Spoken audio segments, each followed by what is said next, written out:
Karnataka MLAs, tireless warriors of democracy, toiling away under the oppressive burden of, well, sitting in a cushy assembly hall like the Vidhana Saudha.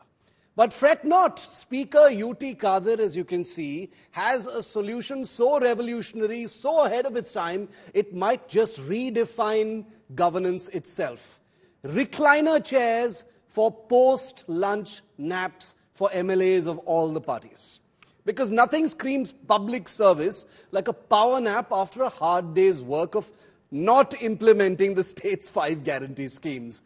Let's be fair, nobody says MLAs don't need rest. Some of them are aging. After all, the mind-numbing monotony of discussing actual governance must be really, really exhausting. And sure, at least this might keep them inside the assembly rather than snoozing at home. But in a state where people are battling historic droughts and nightmarish traffic, what message does this send? We understand your pain, but first let's catch 40 winks. Here's the scene outside the assembly in case you're not familiar with Karnataka. Water shortages crippling daily life in many districts, with farmers staring at barren fields and empty reservoirs.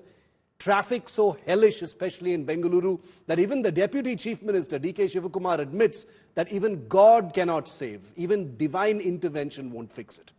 My colleague Sagai Raj reports from Bengaluru that the Gruha Lakshmi scheme, promising 2,000 rupees per month to 1.5 crore women, hasn't paid out for the last 3 months, leaving 7,517 crore rupees pending.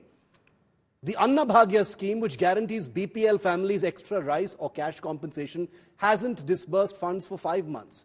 Yet while lakhs of families struggle to put food on the table, the ruling party is out there ensuring MLAs don't struggle to keep their eyelids open in the Vidhana Saudha. Can you believe it?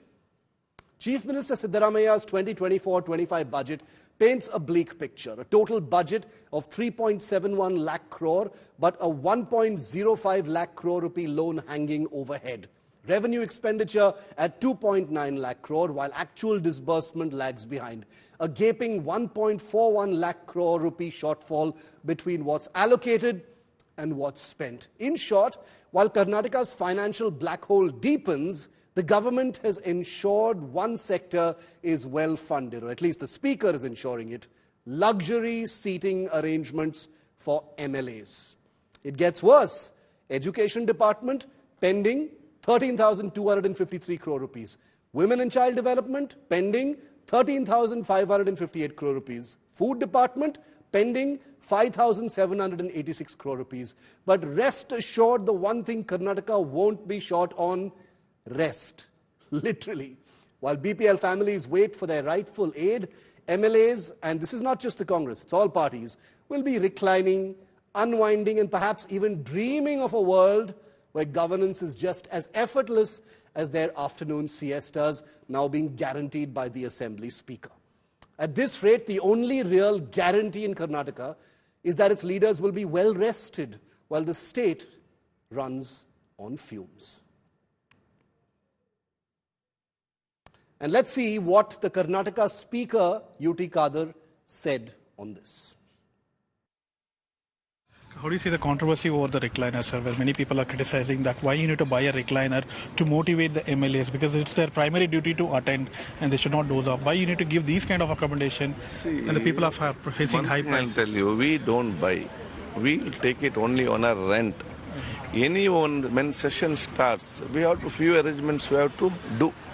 Now, you can't treat like MLAs like enemies. You should treat like MLAs of your parents, your father. If your father and mother are MLAs of that age, afternoon if they want some to sit correctly and have a 5 to 10-15 minutes nap, in your house, won't you make a small arrangement for them? I don't know why there's so much negative thinking, why few have a negative thinking, and why you treat MLAs like enemies. Treat like your friends, your parents.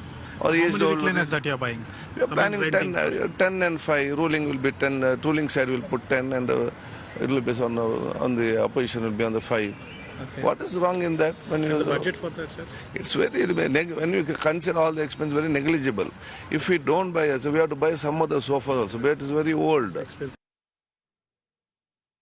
And Sagai Raj is live with me for more on this. He actually broke that story. Sagai, I quoted from your report from a couple of days ago on the various financial difficulties that the Karnataka government is facing.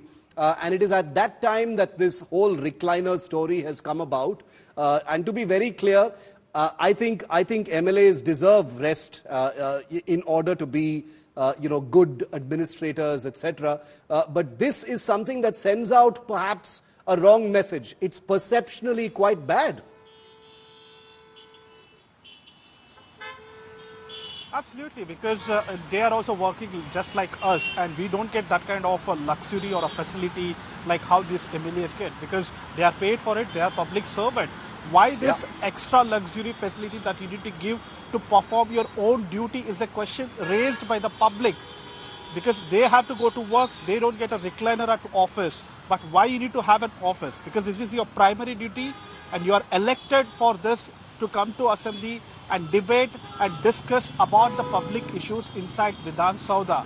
Why need to take a nap? You are not allowed to take a nap inside a corporate office or any other office if you are working. Even government office inside Vidhan Saudha, you are not allowed to take a nap. Why that kind of a leisure that you are trying to give to the MLAs? The Speaker has justified stating that there are MLAs who are above 50 to 60 years. Out of 228 MLAs, they are only keeping around 15 recliners, and even those recliners are hired. And that will be there only for 5 to 10 days of assembly session, which happens in Vidhan Saudha. And after that, it will be taken back. Again, it will come back in the next assembly session. And he has also justified stating that from last 5 years, they have not upgraded the sofa. It is there from a long time, and it is a protocol. Instead of buying that, they are going to hire the recliners. And this is not going to be a major burden on the people. It's not the matter of money. It is the matter of the priorities which has gone wrong for the Karnataka government. And it's the message, it's the symbolism of the alacrity with which such decisions take place when all other things just wait for years and years at a time when Karnataka is facing a financial crisis. We leave it there. Thanks very much, Sagai, for getting us that story from Bengaluru.